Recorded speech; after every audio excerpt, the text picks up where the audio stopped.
ہاں، السلام علیکم رومی. دیکھو آج بھی ایک قصہ لے کر کے تم لوگ کے پاس آئے ہیں. یہ جب ہم لیبیا میں تھے نا، 1975 کی بات ہے. وہاں ایک اردو کا پرچہ لیتے تھے، اخبار جہاں. تو وہیں سے کچھ باتیں ہم نے نوٹ کر کے اپنی ڈائری میں لکھا تھا. بہت 75 کے زمانے میں جو جہاں جہاں حکومت جن لوگوں کی تھی اس پر تھوڑا سا دھیان دو. ہاں، وہ امریکہ میں پریسیڈنٹ فورڈ اس زمانے میں پریسیڈنٹ تھے، اور ہنری کیسنجر جو تھے وہ فارن منسٹر تھے. تو ان کو ادھر ادھر ہر ملک میں جانا پڑتا تھا. تو کہیں جو ہے آج کہیں، کل کہیں، صبح کہیں، بے شک سفر کرنے کی کوشش کرتے ہیں. اور ہانگ کانگ میں بینکاک والے ہوٹل کے کمرے کی چابی مانگتے ہیں، اور کوریا میں شکریہ جاپانی زبان میں ادا کرتے ہیں. لیکن کیسنجر کی زیادہ دلچسپ ہے کیسنجر کی یہ کہانی. جب ہنری کیسنجر مختلف ملکوں کے دورے ختم کر کے واشنگٹن میں صدر فورڈ کے پاس گئے تو انہوں نے پوچھا، میاں کیسنجر کیسا رہا تمہارا دورہ؟ بہت اچھا رہا مسٹر پریزیڈنٹ، کیسنجر نے کہا. میں جہاں گیا لوگوں کو اپنی بات منوا کر ہی اٹھا. مثلاً میں نے مسز اندرا گاندھی کو اس بات پر راضی کر لیا کہ وہ اپنے تیل کی قیمت $10 فی بیرل کم کر دیں. لیکن ہنری، ہندوستان تو تیل برآمد کرتا ہی نہیں، اس کے ہاں تو تیل ہوتا ہی نہیں. اچھا یہ بات ہے، تبھی میں کہوں کہ مسز گاندھی اتنی جلدی کیسے میری درخواست مان گئی. اس کے بعد اچھا روس میں کیا بات چیت ہوئی؟ روس گئے تو وہاں کیا بات چیت ہوئی؟ وہاں بہت اچھی رہی. ہم مسٹر برزنیف کو ایک ایٹامک انرجی پلانٹ دے رہے ہیں. ہاں، روس کو ایٹم انرجی پلانٹ؟ آپ کو تو ان سے یہ کہنا تھا کہ اپنے جوہری ہتھیاروں کو کم کر دیں. لیکن یہ بات تو میں نے بنگلہ دیش سے منوا لی ہے مسٹر پریزیڈنٹ، کہ جوہری ہتھیار بنانا کم کر دے.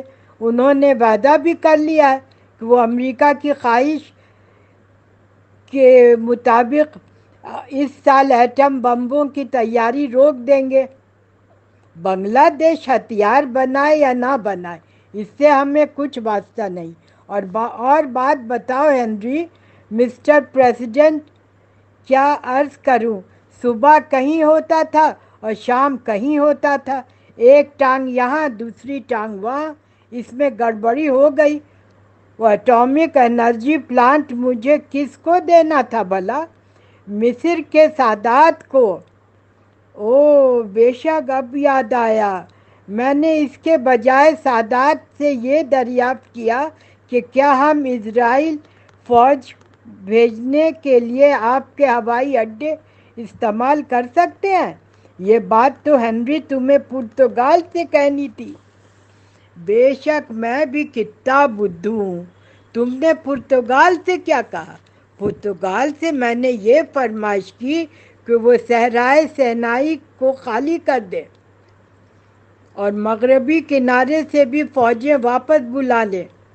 پرتگال نے کیا جواب دیا ہنری؟ انہوں نے کہا، سرچشم ہنری، میں تمہیں کیسے یاد دلاؤں کہ پرتگال نے سینائی پر قبضہ نہیں کر رکھا ہے، وہ تو موزمبیق پر قابض ہے. عجیب بات ہے، میں نے موزمبیق کو خالی کرنے کی فرمائش اسرائیل سے کر ڈالی. اسرائیل کا رد و عمل اس پر کیا تھا؟ انہوں نے بھی یہی کہا، ہاں ہاں ضرور ضرور. ہنری معلوم ہوتا ہے کہ تم تھک گئے ہو، تمہارے اعصاب جواب دے گئے ہیں۔ جی ہاں، تھک تو واقعی میں گیا ہوں، لیکن دورہ کامیاب تھا۔ ہم نے شاہ ایران کو 20 کروڑ گیہوں دینے کی پیشکش کر دی ہے۔ ایران کو 20 کروڑ گیہوں؟ جی ہاں، ہمارے امدادی پروگرام کے تحت۔ لیکن ہنری، یہ تو سوچو کہ ایران کی کمائی تیل سے اتنی ہے کہ اس کے یہاں بس ہم سے زیادہ ڈالر ہیں۔ میں سمجھا، ڈالروں کی یہ بہتات اٹلی کے ہاں ہے۔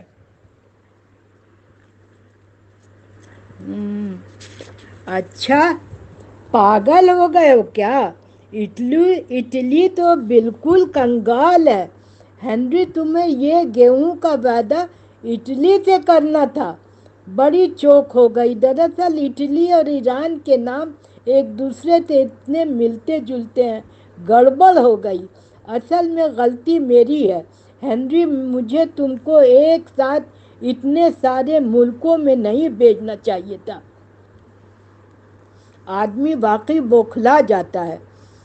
اور تم پاپائے روم سے بھی ملے؟ جی ہاں، ملا۔ انہوں نے مجھے شرف یابی بخشا۔ میں نے انہیں آپ کا پیغام بھی دے دیا۔ کون سا پیغام؟ یہی کہ وہ امریکہ سے نئے لڑاکو ہوائی جہازوں کے بارے خریدیں، کچھ سوچیں۔ خوب اچھا، میں تم سے آخری سوال کرتا ہوں، آخر پوپ سے تم نے لڑاکو جہازوں کے خریدنے کی فرمائش کی ہے تو ہمارے لیے دعا کرنے کو تم نے کس سے کہا؟ یہ بھی کوئی پوچھنے کی بات ہے؟ بھلا شاہ فیصل سے کہا ہے کہ ان کے لیے، پریزیڈنٹ آف امریکہ کے لیے دعا کر دیں۔ یہ سب ہم نے اپنی ڈائری سے نوٹ کر کے آپ لوگ کو سنایا ہے بڑا دلچسپ۔ بتائیے گا کیسا لگا۔